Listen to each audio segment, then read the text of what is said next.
Foshan International Airport. We are beginning our final descent.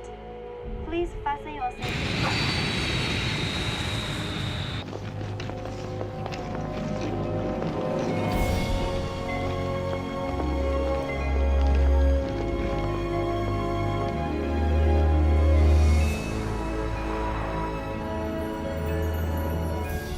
你看那儿，那就是大丰医院。前面那个大殿啊，就是祭拜大丰祖师的一个地方。大丰祖师是北宋末年朝阳著名的高僧。 대봉조사는 북송 말년 저양에 저명한 고승입니다. 生于公元1039年，他是进士出身，曾经做过县令。 헬령을 영임하였습니다. 这边请。由于他看不惯官场的腐败，最终辞去了官职，皈依佛门。 관직을 그만두고 불문에 귀하였지요. 在公元1120年的时候，我们朝阳因为干旱引发了一场瘟疫， 전염병이 발생하였습니다. 就在这个时候，大丰师傅来到了和平。 바로 이때 대봉조사님께서 화평에 오셨습니다. 大丰师傅一生做了许多的善事， 대봉조사님께서는 일평생 선행을 베풀어서 直到今天，在世界各地仍然有许多为追随大丰精神所建立的善堂。 오늘날까지 세계 각지에는 많은 사람들이 그의 정신을 기리어 선당을 세웁니다.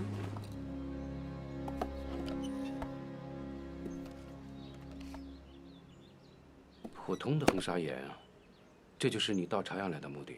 평범한 홍사하는 것 같은데 이것이 바로 당신이 저양에 온 목적입니까? 这块石头宋朝时从中国带到韩国。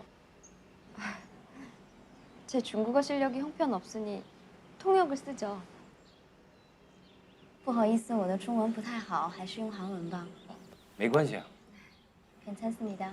이 돌조각은 송대 중국에서 한국으로 온 것으로 这块 당시 石 매우 头宋朝时 아름다웠어요. 从中国带到 고려라고 韩 했죠. 国，那时叫高丽。 가문 대대로 전해진 말에 의하면 우리 조상은 대봉조사의 听我 은덕을 家 있었다고 族一代代 하더군요. 相传，我祖上曾受恩于大丰祖师。 근데 너무 오래된 일이라 아무도 확실히 알지는 못해요. 可这事太古老了，没有人说得清。 和这块石头一样古老，所以你想 물과 核实 같이 这个传说。 오래되었다고요? 그래서 이것을 확인하기 위해서 오셨다고요? 네, 제 전공은 我的 중국 专业是 역사 研 문화 究中国 연구입니다. 史。你看，那座大桥就是在大丰师傅当年建造石桥的原址上重建的。近千年来，它横跨大江两岸，成为我们潮人的精神象征。 저 다리가 바로 당시 대봉조사께서 건조하신 다리를 중심하고 있습니다.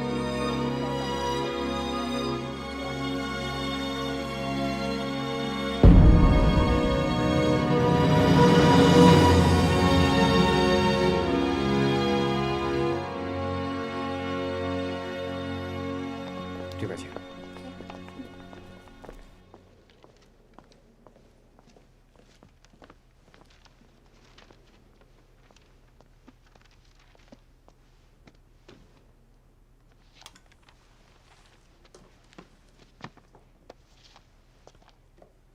这是一个传抄下来的故事。 이것은 오래 전사되어온 이야기입니다.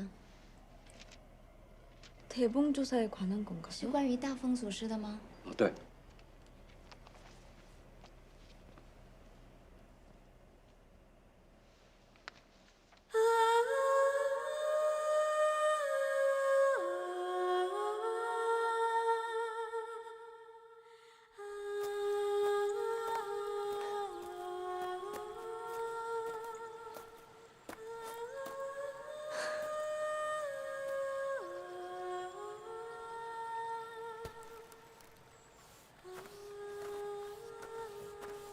喂，你的船能过江吗？不过，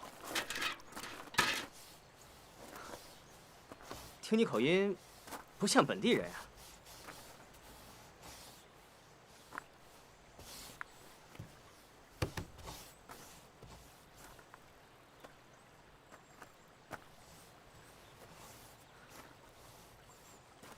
这船虽小，但做工不错啊。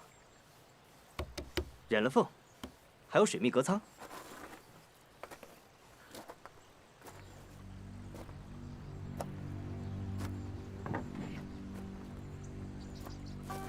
哎，站长，这船都造好了，干嘛拆啊？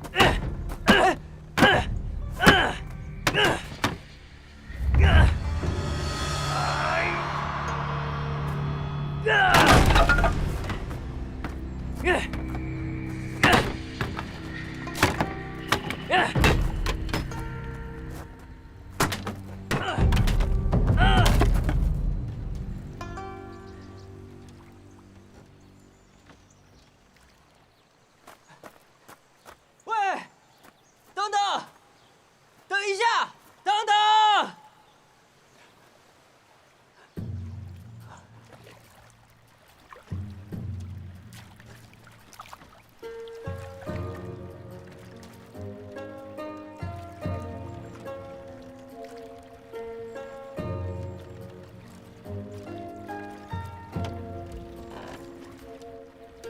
老人家，您这么大岁数了，干嘛亲自摇橹啊？不让你孙女来？孙女儿，那是因为我爷爷心疼我呗。两位有没有听说过，在这里建桥的大风和尚？听说过，你打听他干什么？别人都称他老和尚，得有60多了吧？年轻人，你从州府来，办案呢，还是公差？你怎么知道？州府的捕快佩刀长3尺2寸，重5斤6两，比县吏的佩刀要长。这你都知道？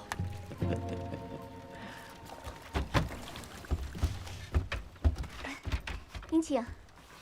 玲珑姑娘，谢谢你的船渡我。您慢走。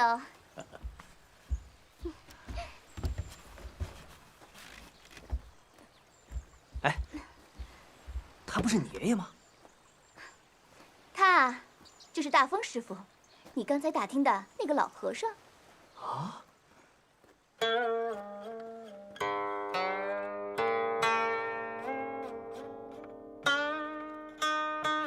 冯大人，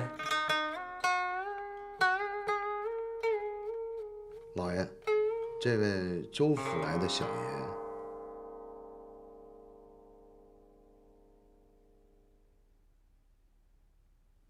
怎么会是诬陷呢？啊，原来我刚说的话，冯大人都听到了。我封侯去年从京城告退，负县回乡。可再怎么说，也曾是田里4品的京官啊。州府大人倒好，派了个乳臭未干的小捕快来糊弄我。冯大人，自古英雄出少年。哦，是吗？在下刚见过大风师傅，他简朴亲和，不像您所说的贪污之人。你还年幼，不懂得人心至深。我怀疑大风和尚的不是我，是南岸众多的乡民。我不过是替民效力，把民意传递给州府。其实我对大风和尚建桥颇为欣赏。建造一座石桥得花多少银两？钱不是事儿。据说大风和尚花5年云游募集，建桥的石料和工匠都是从福建请来。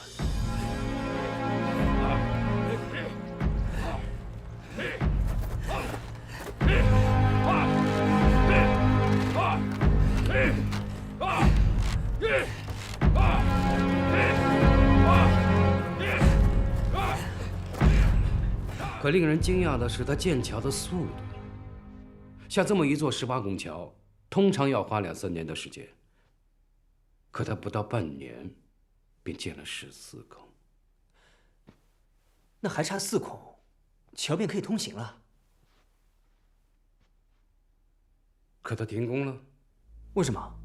没钱了。冯大人，您这样一说，我更加糊涂了。嗯。你们知道他已经没钱了，现在却又说他贪污，世间哪有这样的道理啊？如果他要贪污桥款，为何还要回到这里把桥建到14孔？难道他想贪污你们剩下的钱？说不通啊！果然是英雄出少年。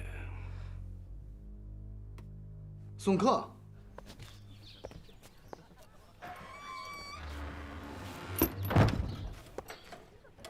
谢谢，给你，谢谢，谢谢。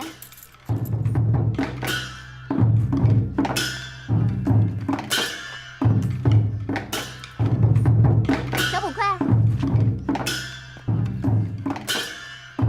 玲珑，你少站着干嘛？不办案了？他们是？这是我们朝阳特有的鼓舞。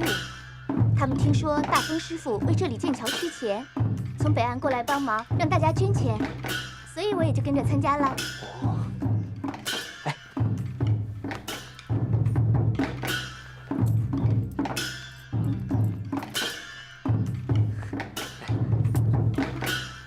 你全部加到，还剩点饭钱。谢谢。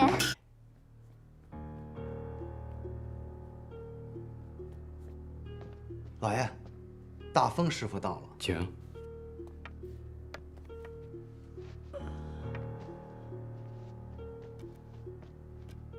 冯施主，看座，请。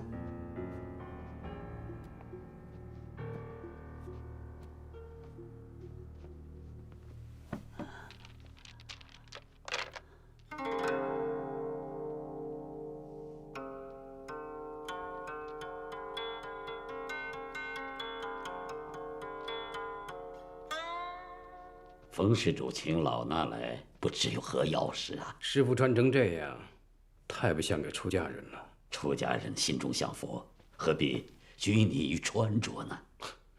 冯某倒是忘了，师傅是禅宗和尚，不讲俗礼。冯施主对禅宗似乎有所了解。不敢呐，禅宗从六祖起开始兴盛，一花开5叶，分成5派7宗。如果冯某没有记错的话，师傅在出家前中过本朝进士，当过会稽县令。冯施主为何提起这些旧事啊？做官是俗人求功名，出家人喜清净，但也求顿悟。那如果什么都不求的话，或许就不是人了。冯施主话里有话呀。唐朝时代，本地的佛寺鼎盛，出过一位高僧。这位高僧精通古琴，我冯氏家族的先人便铸了一面黄金宝镜来纪念那位高僧。听说还在宝镜的背面铸了琴谱。冯施主的琴谱画得好啊，可惜年代久远啊，这面宝镜的模样，冯某只能靠想象了。师傅有何见教？师傅笑什么？冯施主说了半天，是想告诉我，这面镜子，它原属于你们冯家。不错，师傅可曾见过？我原来以为啊，冯施主请老衲来，是为了建桥不施善款，原来是为了一面莫须有的镜子。老衲没见过呀。朝阳人都知道，师傅的桥钱款耗尽，差4孔完不了工。那又如何？我虽然不在朝廷做官了，但师友门生甚多，只要我跟众人知会一声，求点捐助，何愁建桥的钱呀？那老衲也变不出镜子来呀。还是脚踏实地为好。告辞了。留步。濠江两岸向来南北不和，你80多岁了，固执建桥，就不怕惹出事端？南岸靠近县城，商贸相对发达；北岸靠近大海，乡民以打鱼为生，比南岸穷困许多。沟通两岸，就是老衲建桥的本意。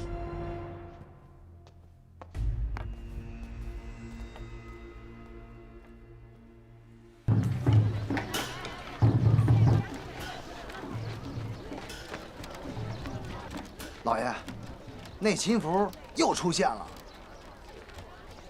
停！坐轿。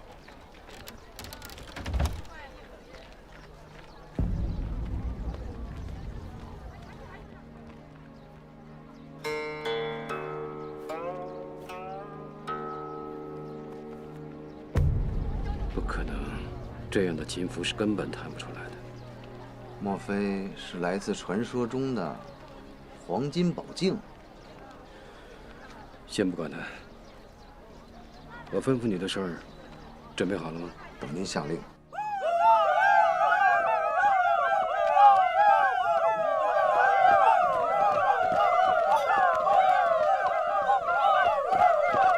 你们干什么呀？你们是哪儿的？北岸的。这北岸的人来这儿干什么？轰他们出去！我们为大风师傅剑桥募集善款。没有想到，居然还有这么漂亮的女子。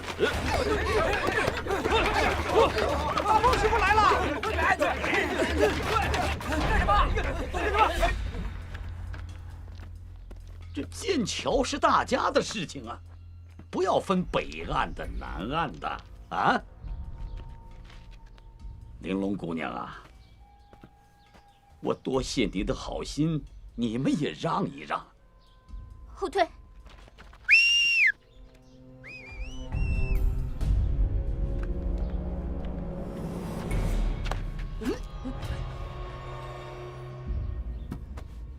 大家都看看，这上面有个缝字。你看看，你也看清楚了，这是我们缝制的东西，这不是我的，你就是个贼！你们在造诬陷！杀！喂，住手！你是州府捕快！别打了！好了好了！哎呀，玲珑，快扶师傅离开这！别打了！别打了！好了好了！别打了！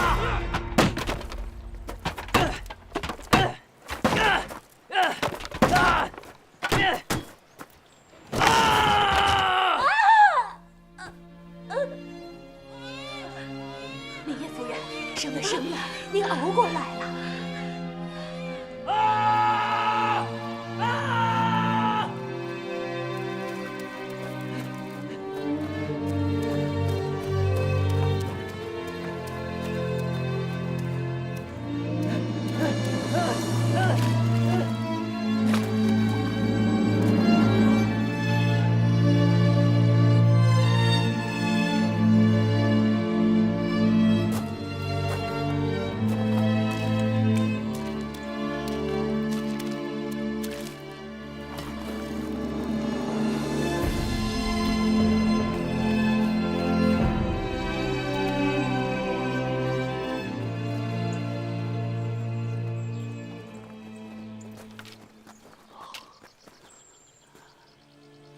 师傅，这工地上的石料快用完了。我知道了。有些话不知当讲不当讲。直言不妨。我们兄弟们都是您从福建找过来的，每个人都有家小要养啊。是。这都2个月没领酬劳了，没人抱怨，因为大家都敬佩您，为这里建了这么一座桥。师傅，可是您都看到了，这濠江两岸纷争不休，师傅，您这何苦啊？让你们受委屈了，再容我2日。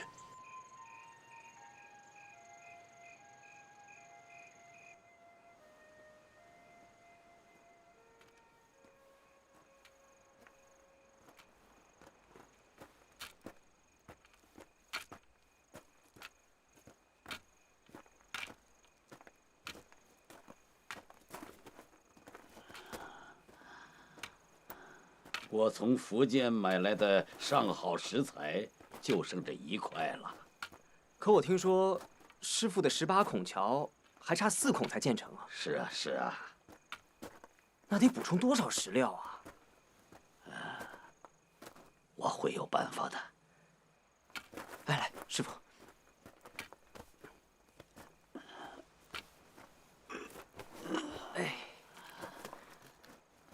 从福建到朝阳，中途迢迢。师傅当初是怎么把那些工匠和食材带来的？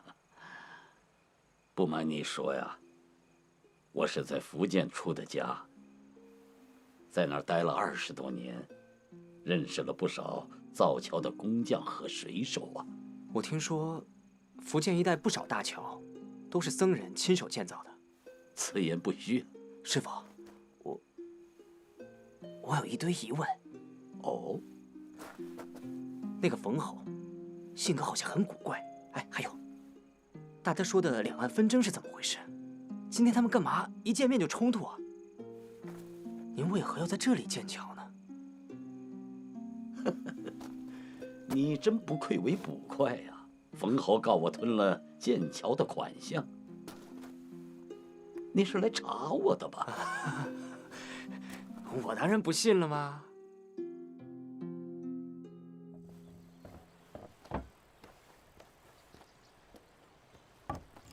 安先生，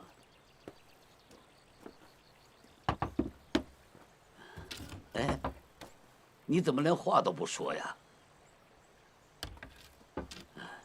世人痴迷，何苦于此啊？老和尚，你说什么？我听玲珑说，你是高丽人，出身豪门，为到中原来求得佛法与百科药术，只身渡海到大宋来呀。是又怎样？你为何到朝阳，整天的造船拆船呢？这与你有何干系啊？我劝你一句啊，该放下的就放下。啊，哼，你反倒说起我。那安先生的意思是？你说我该放下就得放下，那你呢？啊，你是说我建桥？这濠江两岸积怨甚久，人们全当视而不见，偏偏你要来改变。你以为建这么一座破桥就能改变了？佛教讲精进，能改变一点点，那也很好啊。我看你是忘了磨砖成镜的禅语了。哦，老和尚，我这有样东西，你看看是什么？铜镜。你看这面铜镜有何特别啊？污泥绣字，需要好好的打磨呀。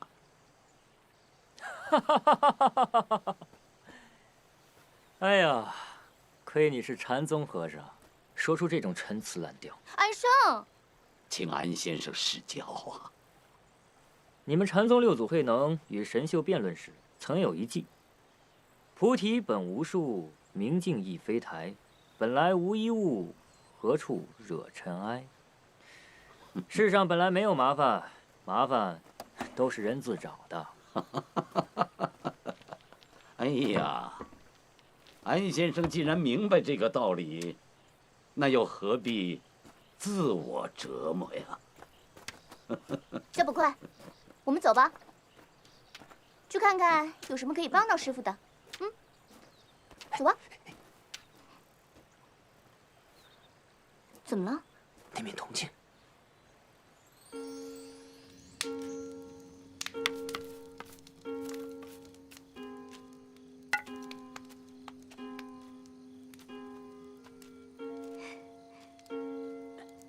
小丽，铜镜借来了，快拿过来。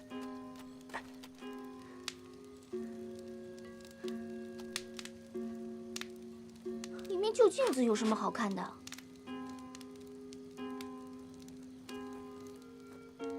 传说这一带出了一面宝镜。是吗？宝镜？那你好好看看。可这一面只是一面普通的铜镜啊。安生说，这个是他在江边捡的，貌似是有些年份。传说那面宝剑是黄金铸的，这个嘛，又破又旧。回头啊，我找个时间好好的问问安生。你家伙懂得可多了。你对安生很了解？其实，我也是高丽人啊。我祖辈来大宋经商，后来赶上北方战乱，他们就逃到了海上，因无处谋生，便做了海盗。生下我后，父母在一次海难中去世，我根本就不记得他们长什么样。可我确实是高丽人。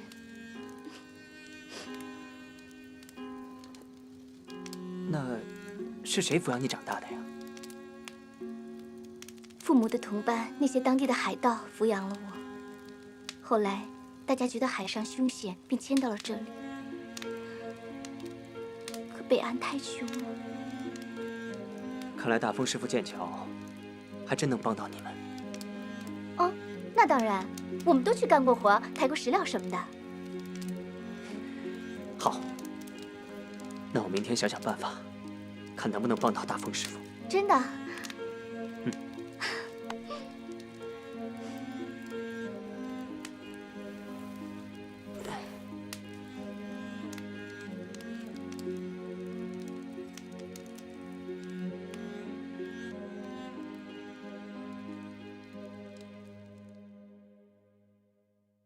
这孩子啊，骨骼清奇，眉宇端正，乃我冯氏之后啊。别让孩子着了风。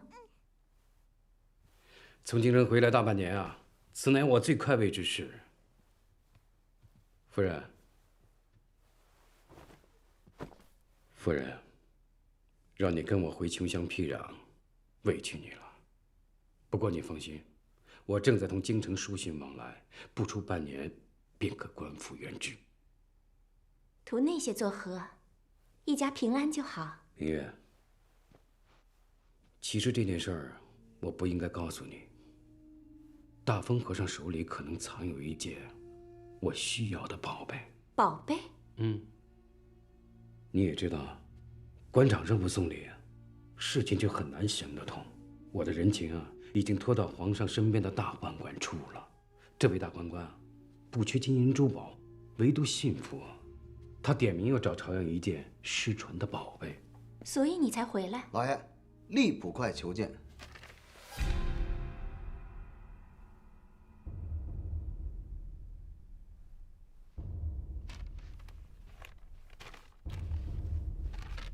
老爷，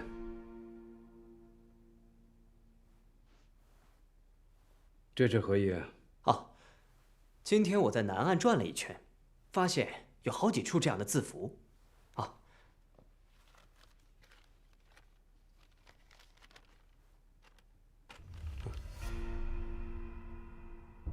你考我啊？只怪我读书少，学识浅薄，认不出来。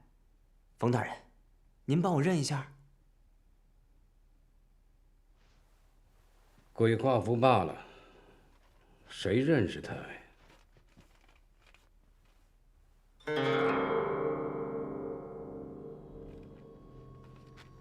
可我今天转了一圈，还有别的发现。小捕快做事勤勉，一大早倒跑了不少路。我年纪虽小，可不傻。昨天南岸与北岸五队的冲突，我恰好在场。哦，北岸玲珑姑娘的五队过来募集款项，帮大风师傅建桥，这是好事啊。可南岸的五队干嘛要驱赶他们呢？原来啊，是暗中有人给了钱，而这个人，大家都说是您冯大人。你有证据吗？证据嘛，没有。可要找到也不难。可是让我不解的是，冯大人既然这么有钱，为何不捐给大风师傅，而是要与他作对？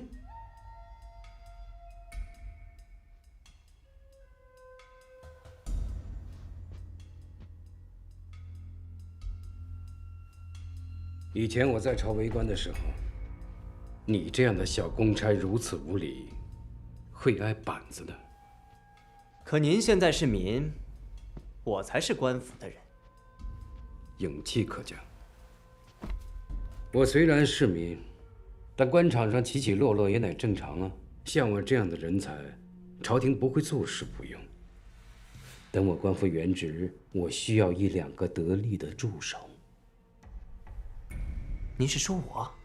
我第一次见到你，就听出你北方口音，你不是本地人。那又怎么样？按大宋的律例，官府衙役不得科举。像你这样聪明的年轻人，一辈子得不到功名，岂不可惜呀？你唯一的出路，就是跟随一位有前途的主人。您？年轻人，我极欣赏你。若你成为我的心腹，等我官复原职，我们便一同回京，共享富贵。冯大人，可我听说，您是京城一滩，我怕我跟了您，会。总科。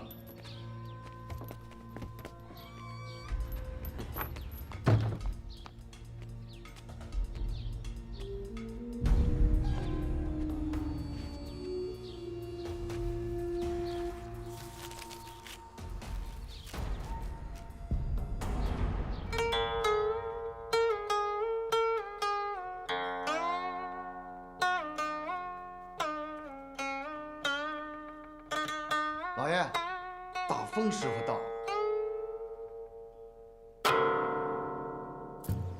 区区2日，小爷我往返两岸，花去渡钱不少。如此下去，饭都没得吃了。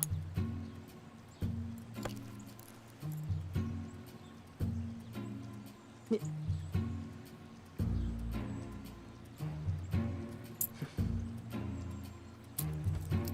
若大风师傅把桥建成，真的是造福于人啊！给。大和尚外表慈善，做事儿可阴森得很呐。冯施主何意呀？你从哪儿找来个小捕快，蛊惑了他，让他一大早到我府上来胡搅蛮缠？阿弥陀佛，此话从何说起啊？快拿出来！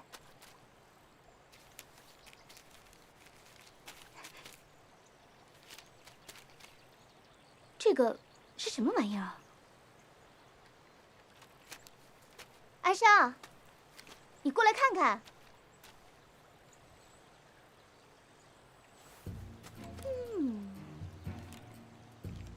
哎呀，看的人眼都花了，像是中原的汉字。可是又不认识。哎，这里面还有数字呢。这么难啊，安生也不会认识。不如我们去问大风师傅吧。走。是琴谱。琴谱？其实很简单，琴有七弦，所以一定会有数字。其他的笔画代表指法。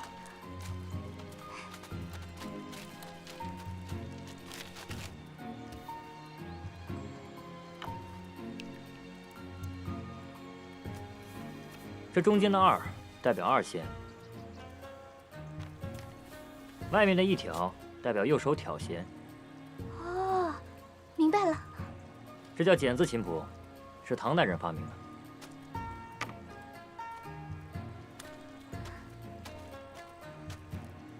安生，你真厉害，来了一趟大宋，什么都学到了。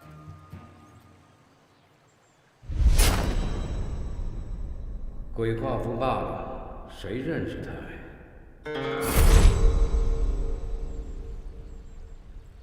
奇怪，又怎么了？冯大人琴棋书画无所不通，简字琴谱不会认不出来，为什么不告诉我呢？懂得琴棋书画就一定是好人吗？他欺负你呗。安生，再过来一下。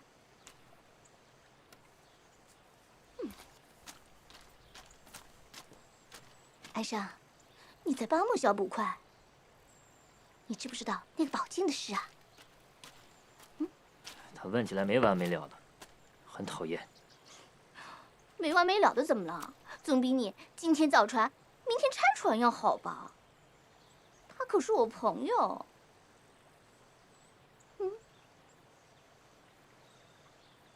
我们高丽安家世代信佛，所以我来大宋的一个目的，是学习佛经，了解那些高僧的事迹。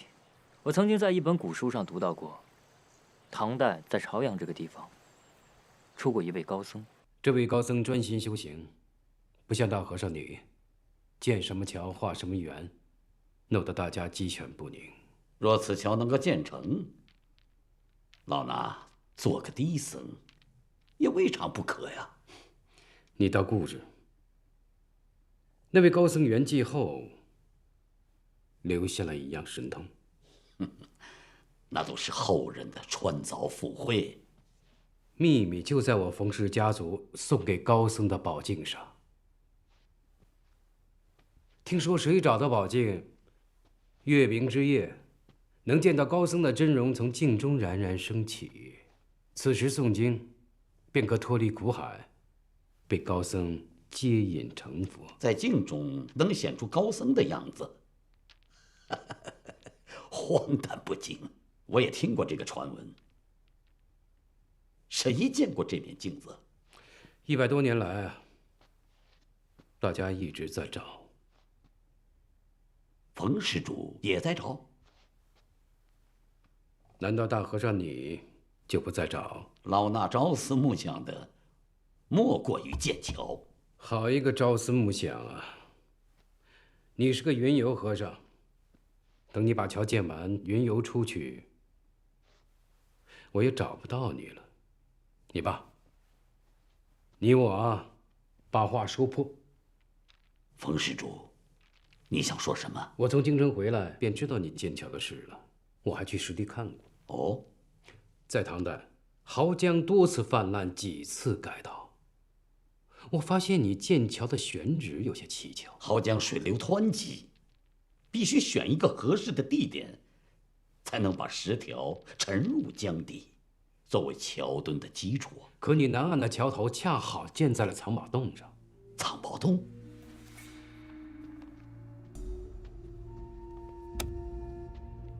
这上面记得很清楚，至道年间，高僧灵塔最后一次开启，宝镜故事外传。众僧为防盗墓，在封闭塔门时，悄然将黄金宝镜等一干宝物取出，另辟隐秘处埋藏。濠江改道后，此藏宝处被淹没。不过，就在水下几尺。冯施主，你想说，老衲是想借机挖掘高僧的宝物？还有比建桥更好的借口吗？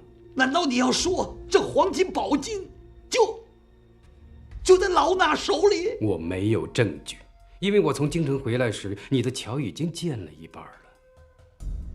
可是，我很怀疑。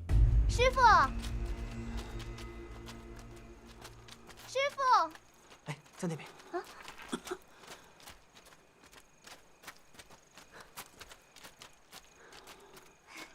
师傅，安生告诉我了那面黄金宝镜的传说。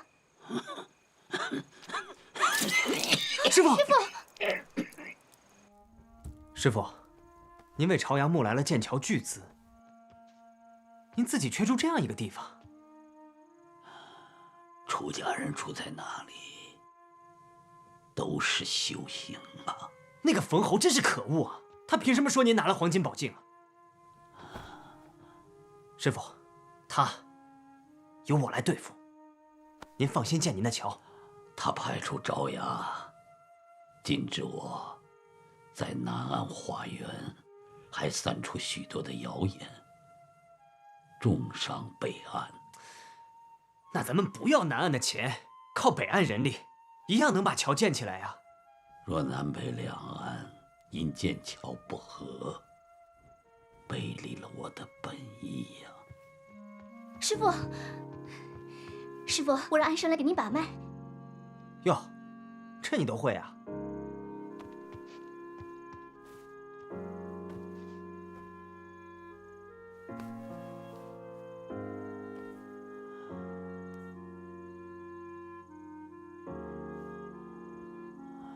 怎么样？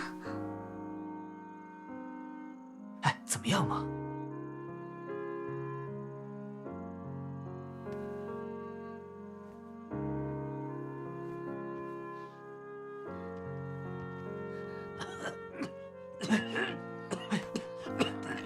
师傅，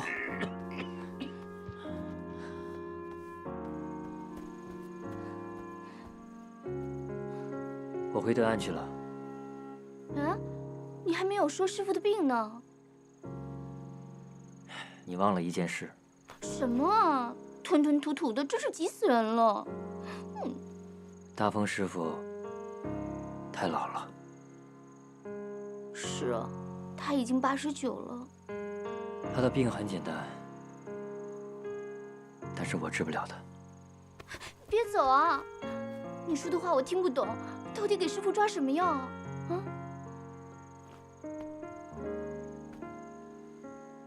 对一位老者来说，最好的药，莫过于静养休息。你是说，让他不要忙建桥的事了？所以，你认为可能吗？你们根本都不关心大风师傅。这说到底啊，大风师傅就是缺钱嘛。你这是明知故问吗？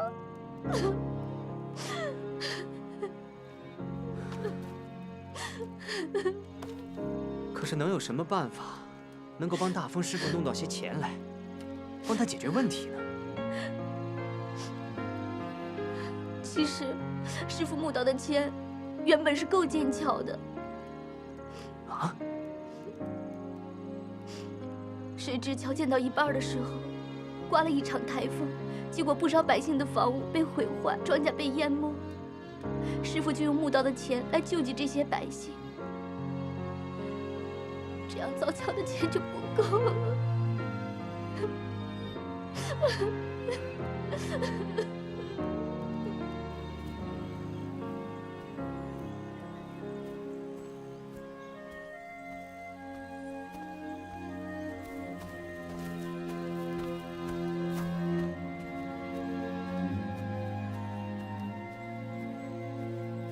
大风师傅，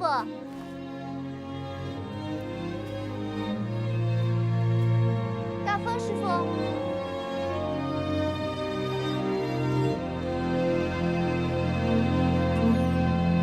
师傅，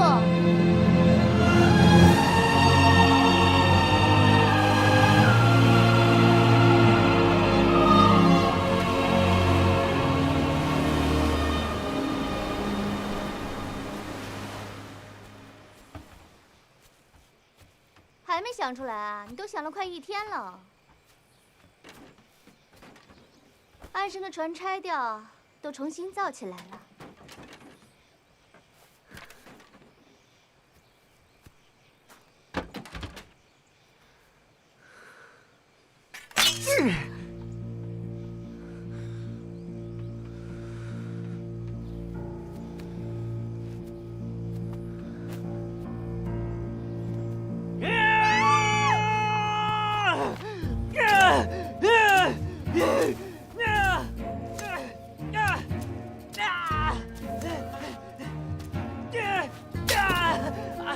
大风师傅说过，无能的人才会像你这样。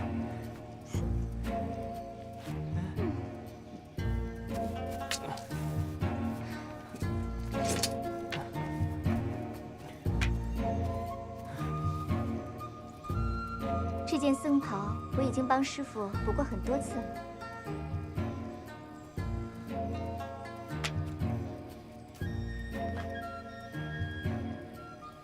师傅平时还说过些什么？等他回来，你自己问他好了。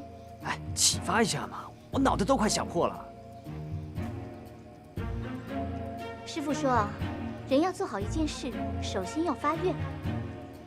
我发了，真想帮他。其实每个人身上都有善缘，都有一些长处。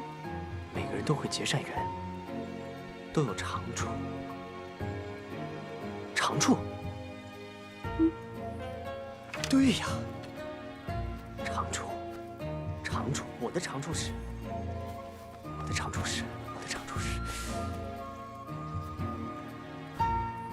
对了，有了！哎，小捕快，我过趟江，你等我回来。你去干嘛呀？伙计，哎，客官要点什么？硫磺。2斤。2两。好，您稍等。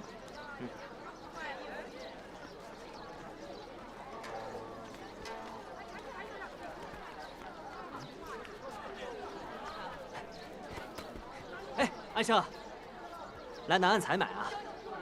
早跟我说嘛，我捎给你，这样还能省份摆渡钱，是吧？嘿。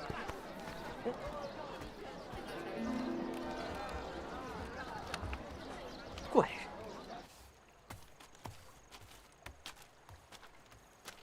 你刷上漆，明天又拆了，多浪费啊！小捕快说，他有办法能够帮助大风师傅。哎，你也出一点力吧。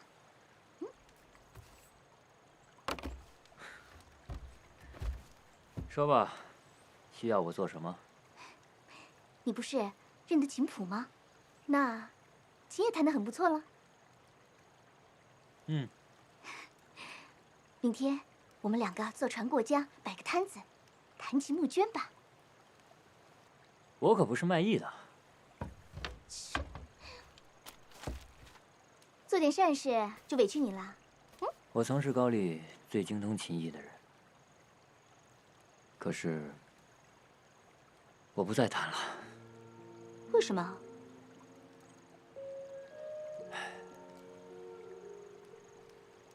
你这不是宝镜，小捕快鉴定过了。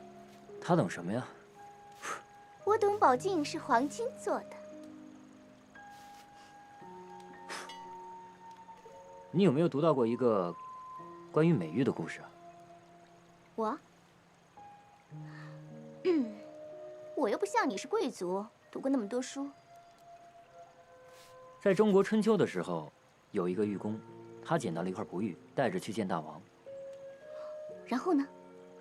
大王说，这不过就是一块普通的石头，于是下令砍掉了玉工的左脚。哎呀！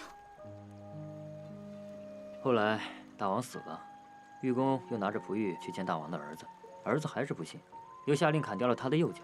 我不听了，砍手砍脚的，好残忍啊！去。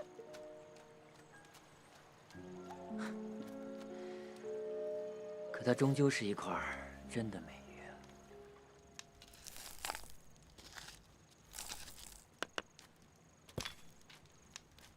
啊，你还没忙完啊？啊，快了。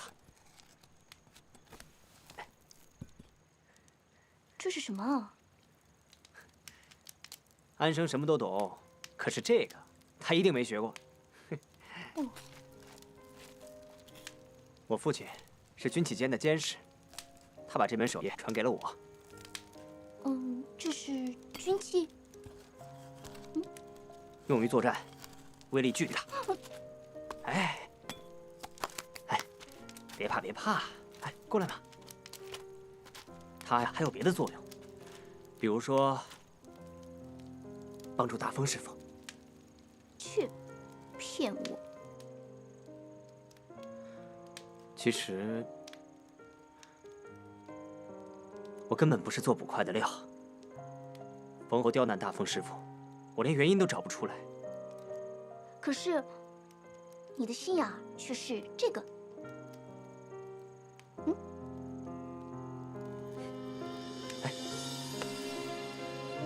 那你应该见识见识这个，这才是我最擅长的。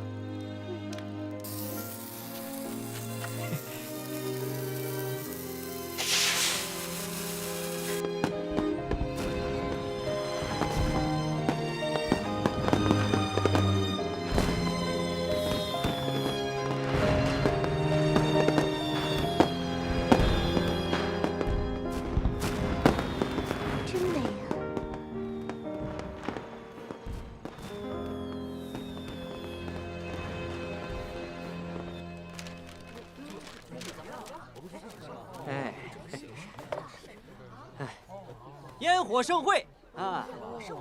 欢迎大家携各位亲朋好友同来观赏，为大风师傅建桥募集资金，谢谢啊！谢谢各位，谢谢啊！谢谢。谢谢。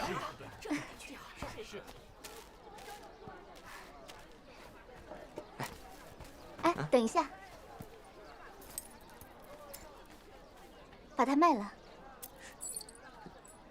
买原料你需要钱。这是高丽钗父母给我留下的遗物，拿它去换钱吧。啊？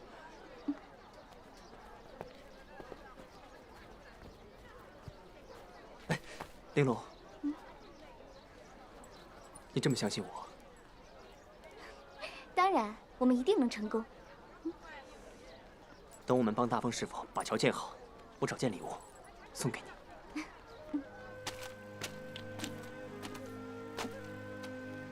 大风师傅回来了！师傅，大风师傅，那惭愧呀，外出化缘，耽误了给大家发工钱了。这桥啊，渐渐停停，得亏有了你们在这儿不舍不弃，一直坚守。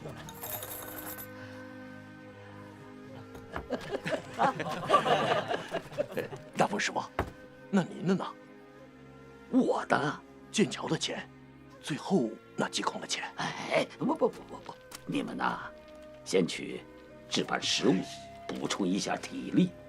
等我休息半日，我再到附近的县上再去跑一跑啊。师傅，这点钱帮不上大忙，算我们兄弟捐给您的。哎，这师傅，我们还能坚持一段日子，我们就在这儿等，跟您一起把桥建完。对。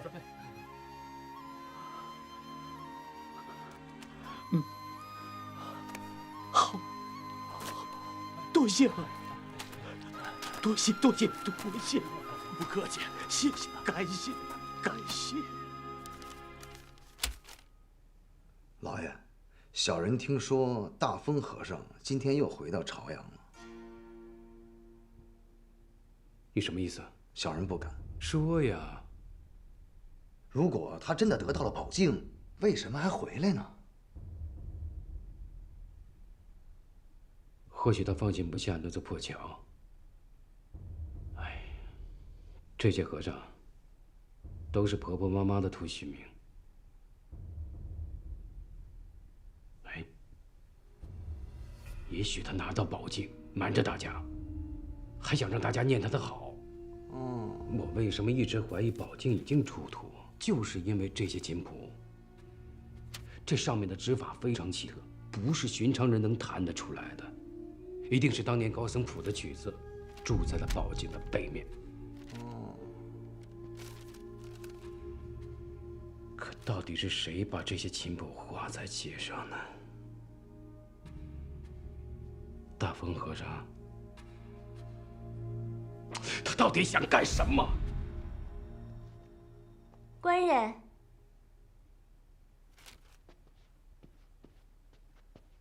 夫人。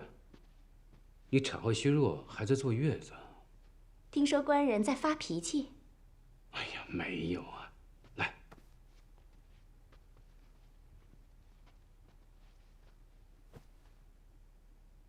我听到官人的琴声。哦，我忘了，夫人深昧琴中奥妙。夫人的琴是高山流水，我的琴是聒噪之蛙。我的心事瞒不住夫人。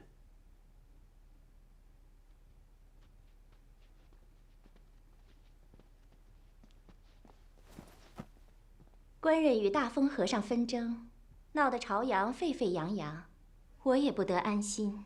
那个老和尚，我对付得了，不足挂齿。夫人只需与我共等京城召唤。我知道官人回京城心切，就算粗茶淡饭，待在这朝阳，我也绝无怨言。男子汉大丈夫，岂能委屈自己呀？再说我们的孩子，日后也需要一份前程。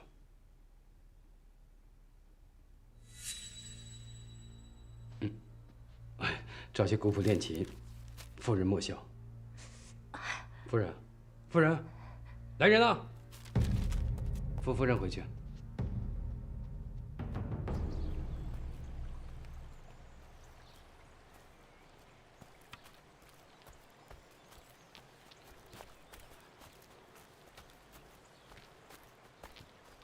大风和尚。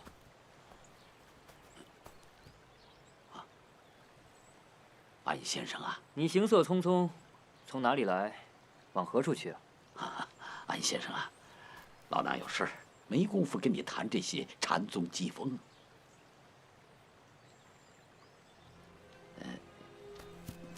今天晚上，玲珑姑娘和小捕快要搞个烟火会，为修桥集资善款。那人多人杂的，我怕出事儿，我得去劝阻他们一下。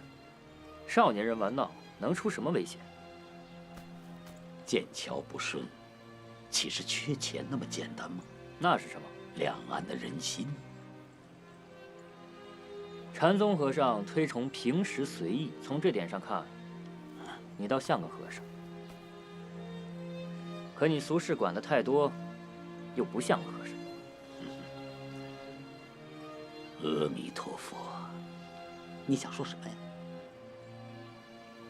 禅宗讲顿悟，也讲修行，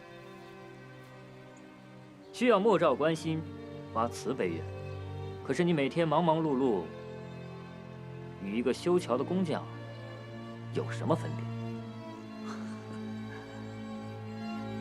你说老衲俗，那就俗吧。告辞了。慢。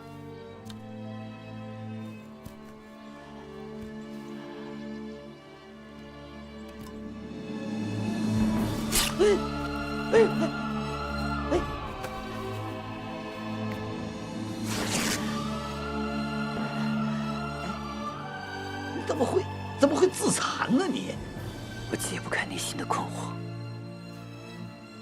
我也找不到人诉说。困惑啊，人人都有，你又何必自责呢？我这样折磨自己已经太久了。我是高丽人，理应回家去。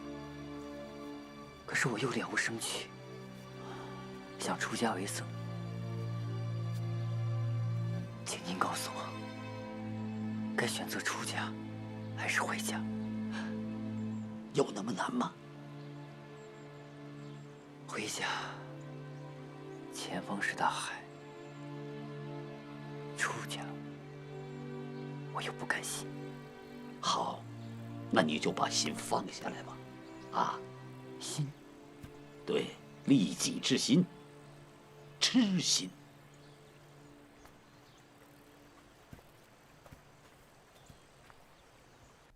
京城的信，我又读了一遍。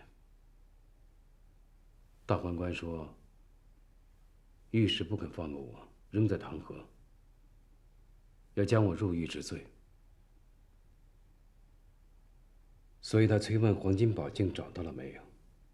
看来这一次是制住大风和尚最后的机会了。一旦他筹到钱，就再也没有什么能拦住他的。当然，真的要干。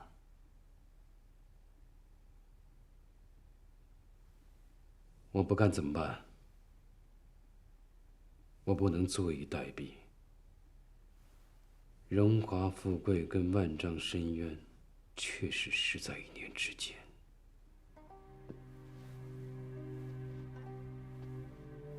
我出身贫寒，3代都是普通乡野乐士。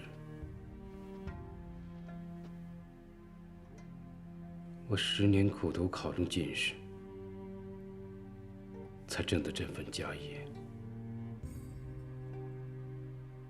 可到头来，还得靠祖传的技艺渡过难关。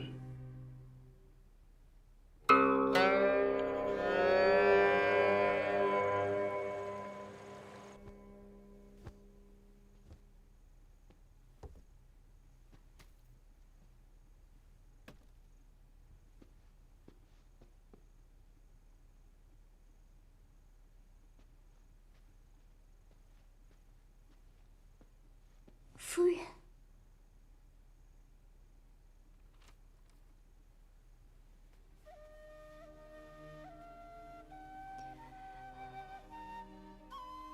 打听了吗？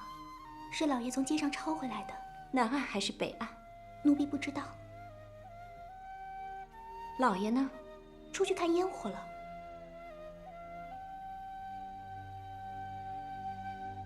备轿。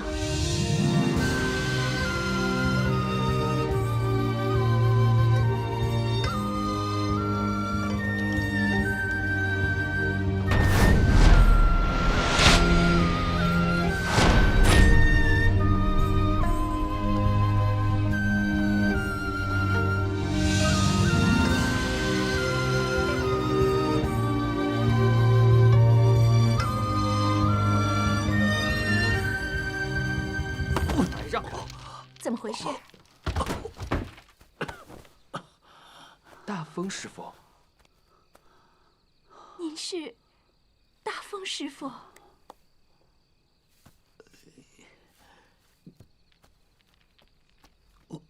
女施主是？听说师傅菩萨心肠，普度众生，求您教我该怎么办？玲珑姑娘。大风师傅说：“劝你们还是别办烟火会了。”那他怎么没来？来看烟火的人都到齐了，快开始吧，快放吧！对啊，快点啊，开始吧，放啊！请。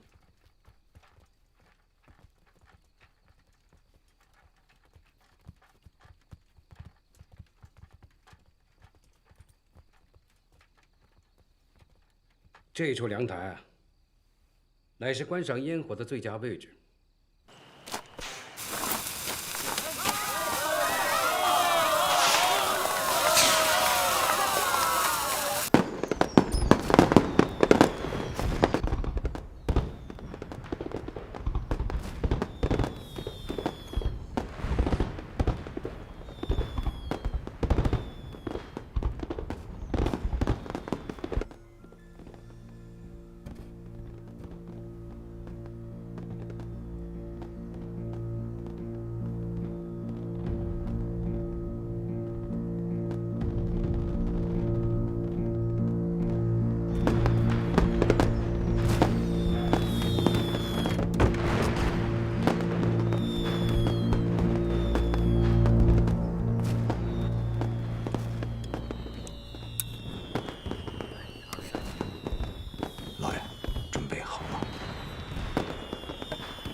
师傅，小捕快在茶社等您呢。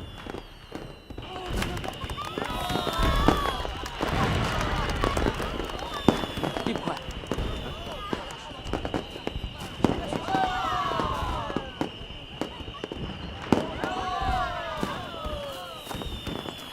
喂，大风师傅找我有急事儿，我先过去一下，马上回来。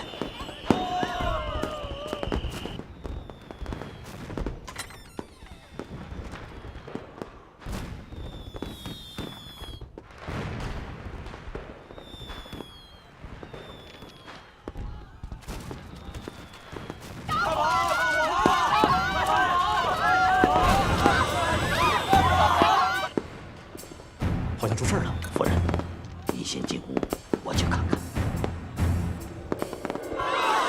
糟糕，黑头有错！啊，喂！快上台！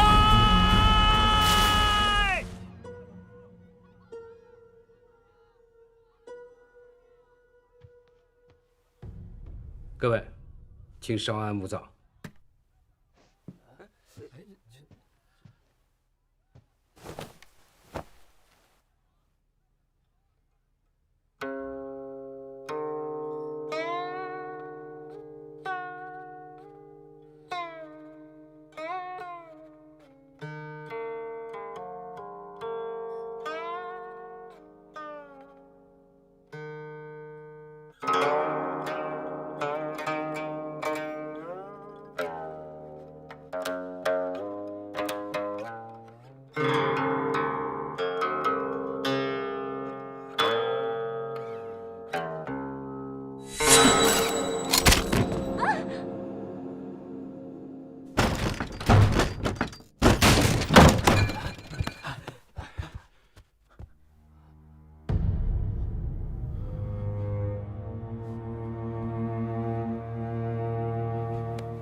凶手跑了，追！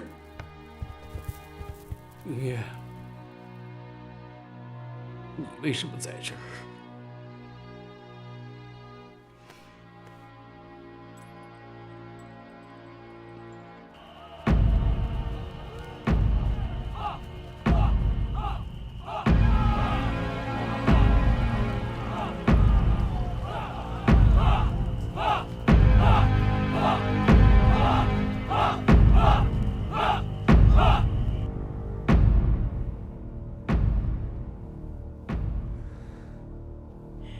兄弟啊，对不住了，明天一早，知县才能从县城赶来。让开！你们到我们北岸来干什么？抓凶手！哼，你凭什么说我们北岸有凶手？你们的人来我们南岸杀人了！不许你们污蔑我们北岸！引火就是阴谋，趁乱行凶！不许你们过来！让开！打死他们！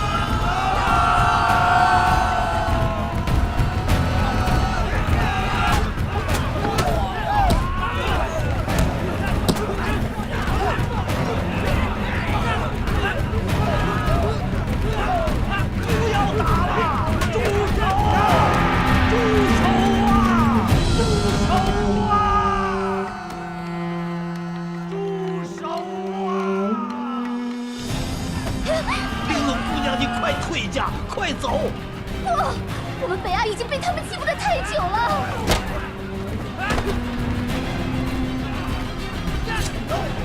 住手！师傅，你是出家人，这件事不用你管。回来！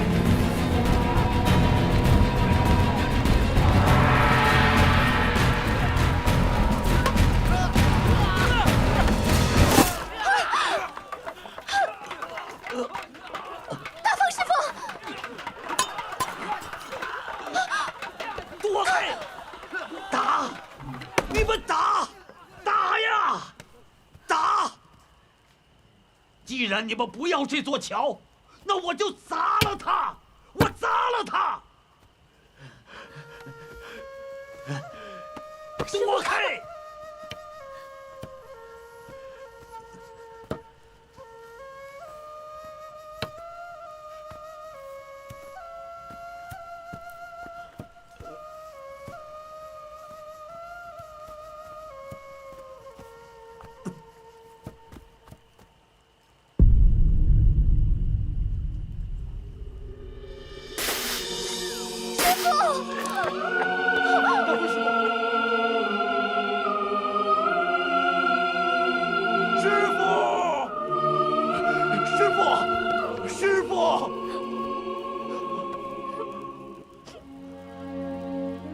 我知道你们两岸积怨甚深，如果建这座桥还不能弥消彼此的情深，那这桥建得再宽大、再通达，又有何用啊？师傅，师傅，息怒吧。你是为了我们好，快扶我回茶社。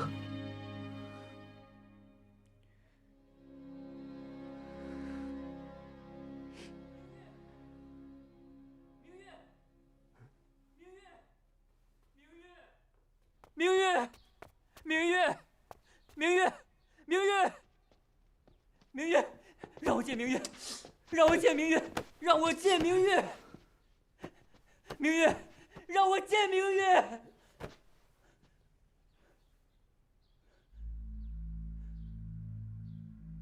你是什么人？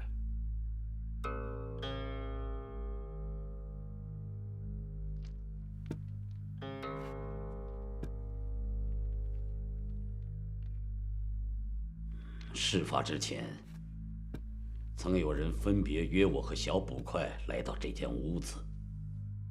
大风师傅是在办案吗？哦不，我只是核对事实啊。我忘了，老和尚曾经也当过县官。江边的烟火事发，我就赶过去了，让明月夫人留在这儿了。昨晚跟进来的人是我。我们没说几句话，就听到一声响，明月就中了刀。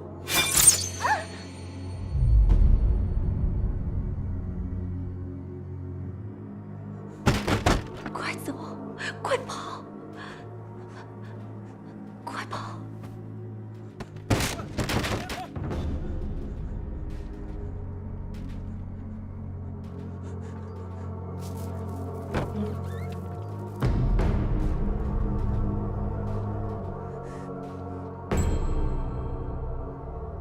我不该跑。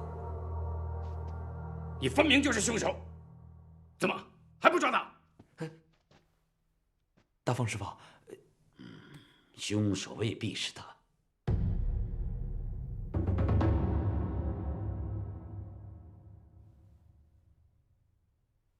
我来到大宋以后，认识了明月。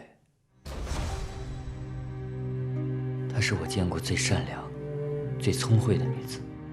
尤其难得的是，她懂琴，会欣赏我弹的曲子。可惜的是，她是官妓。按大宋律法，官妓轻易不得脱籍。我只是个高丽人，就算有钱，也做不到。第二天，我来找他，可他却不在。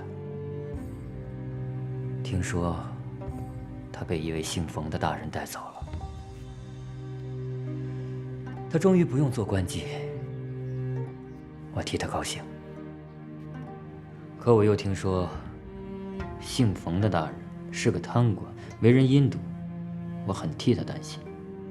不久，冯大人被削职，带他一同回到朝阳，我更是担心，便决定一同前来。我不停地造船拆船，想见到他，带他回高丽。可是又一想，万一他过得幸福呢？我岂不是多事？明月怎么会认识你这种痴汉？这一切都是我自作孽。那后来呢？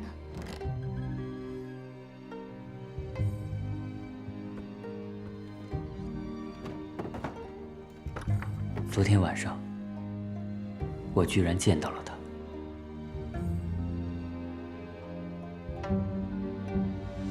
他说他看见了我画的琴谱。什么？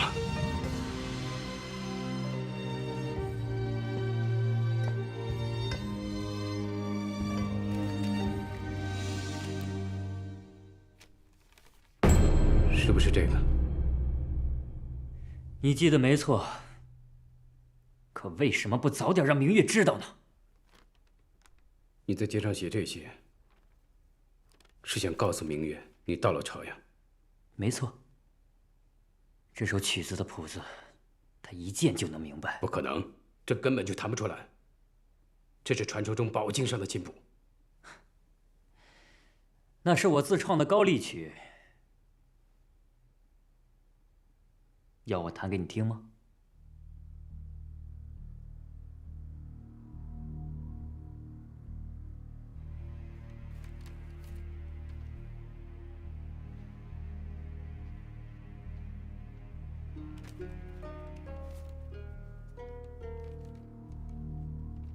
难道是我错了？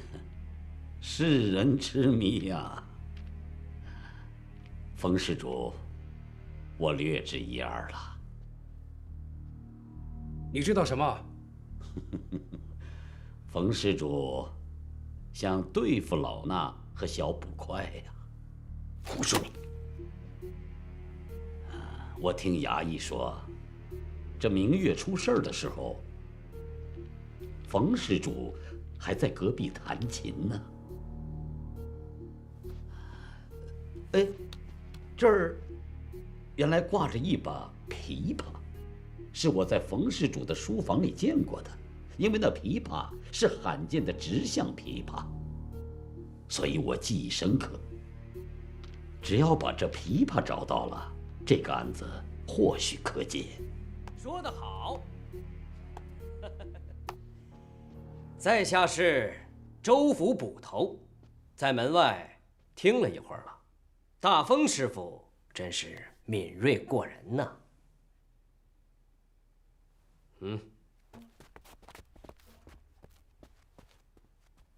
小丽迟迟不归，我怕出事，结果还是出了人命，现场还遗留了机关，正不得其详，还望师傅示教。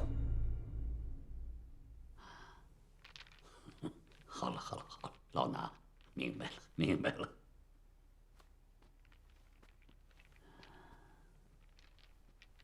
这乐器之间若精心调教，就有一种姻缘，叫应弦。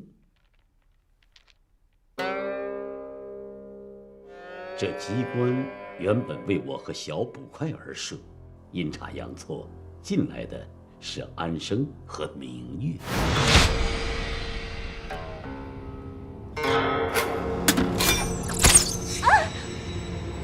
说，冯大人想杀小捕快，然后污蔑大风师傅行凶，这样就可以逼师傅交出宝镜。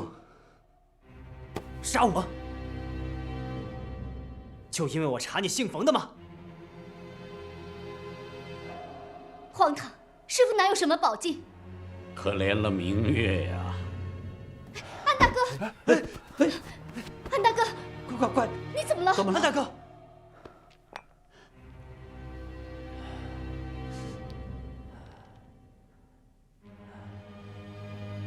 不好啊，他服毒了！师傅，你救救他！快拿水！哎，多拿！不必麻烦大风师傅了，让我跟大风师傅说会儿话。好，走，快出去。走。冯大人，请吧。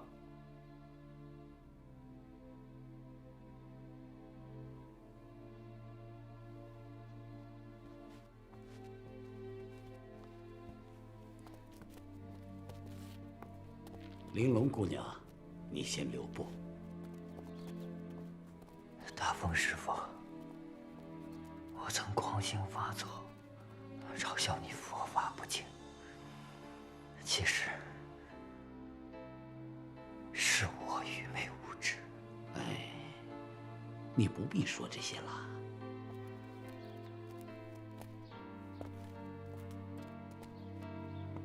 回家。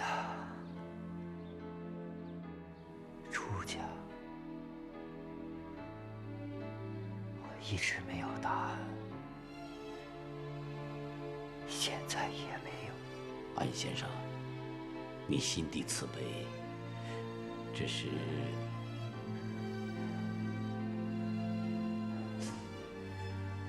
明月告诉我，孩子是我的。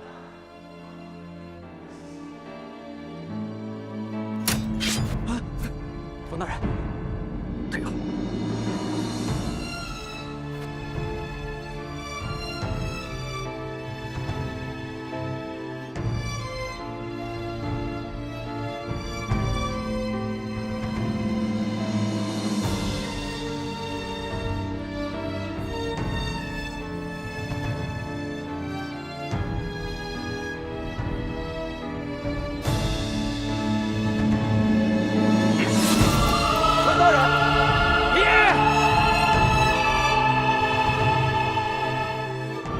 难怪在路上遇到他，他问我该不该做一个欺骗丈夫的人。其实我早能猜到，所以我想送他一件礼物。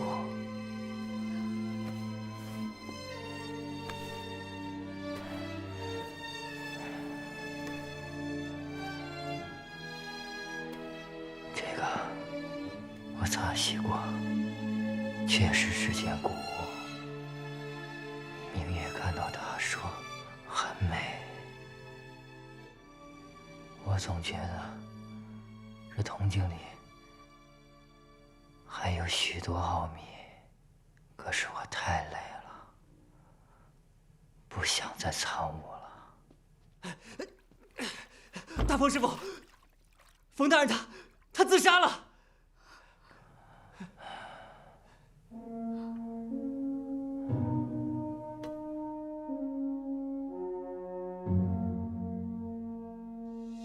阿弥陀佛，因果报应。我终于可以带明月回高丽了。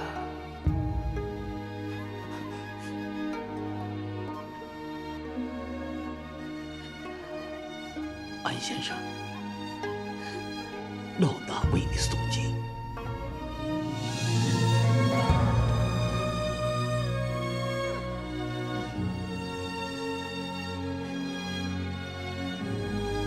生不皆归死，容颜尽面衰，强力病所侵，无能免思症，家世妙高深，节尽皆坏散，大海深无底，一夫皆空体，天地及明月，时之皆不尽。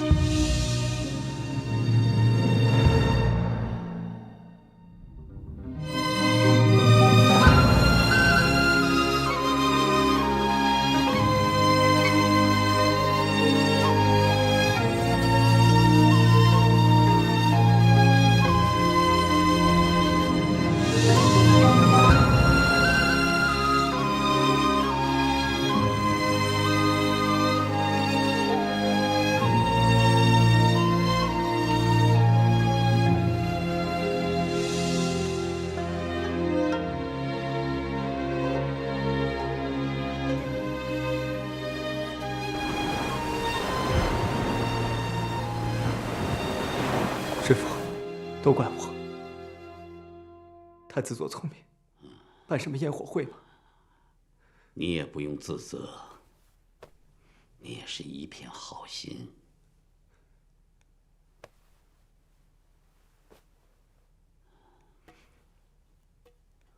这镜子真有奥秘。或许啊，这就是高僧留下的那面宝镜。什么？宝镜？刚才我看过了，在它的背面有一个冯字。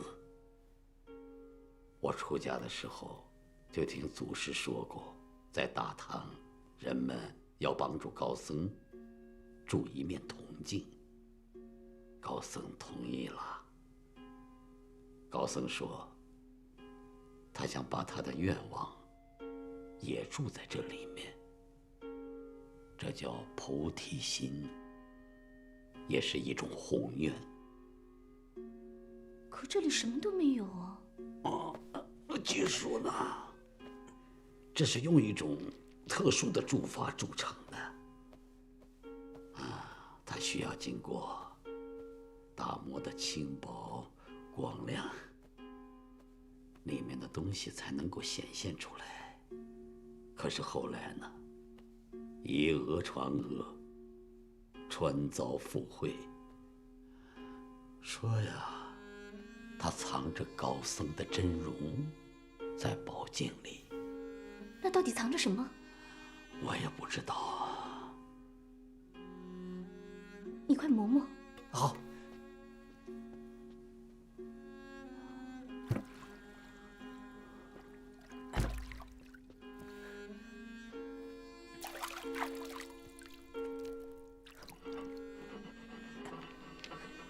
这种镜子叫透光镜。现在没人阻挠您了，从明天起，我们一块儿把桥建完。我太老了，没力气了。什么呀？18孔桥您都建成了16孔，只差最后2孔了。其实啊，这桥什么时候建好，倒不重要。是，我们北岸会与南岸和解的。这桥是很好的，它普匍匐在那儿，让人们从他的背上走过。可是如果他自身不正直，他就会垮塌的。在我们眼中，您就是大德高僧，我们所有人都感激您。我恐怕看不到我建的桥了。已经建到16孔了，再有2孔，我们……师傅，你看呢？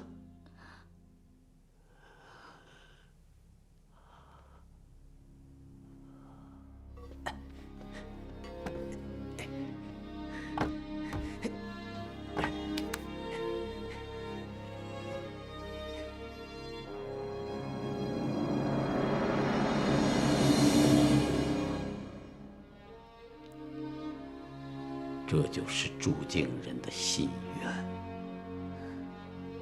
希望人人去往那快乐的彼岸，享受和平安详。太美了，师父。师父，大风师父，大风师父，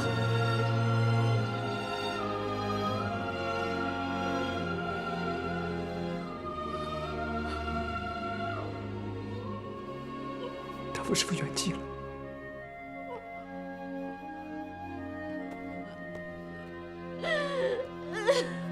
师父。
公益事业的蔡尊续建而成。当时这座桥的名字叫濠江桥。 대봉 조사님이 원수 27년 후 이 석견을 계속 심려를 기울여 공사가 진행되어 완성이 되었고 당시 허광교라 불렸습니다. 后来文天祥兵驻朝阳，当他得知大风师傅当年建桥的初衷和艰难的过程后，感慨万千，遂将濠墩乡改名为和平里，濠江桥随之改名为和平桥。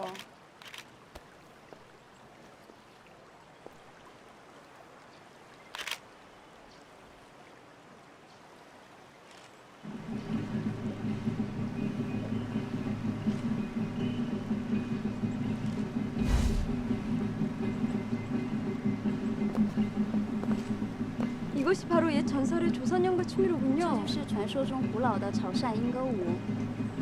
这你也知道？ 이것도 아시나요? 본 적 있어요. 我见过。 꿈속에서요. 在梦里。今天是大风师傅的忌日，每年的今天啊，南北两岸的莺歌队都会在和平桥上表演。 오늘은 대봉 사부님이 길러서 매년 오늘 남북 양안의 사람들이 이곳에서 연가춤을 춥니다. 가요. 우리도 가요.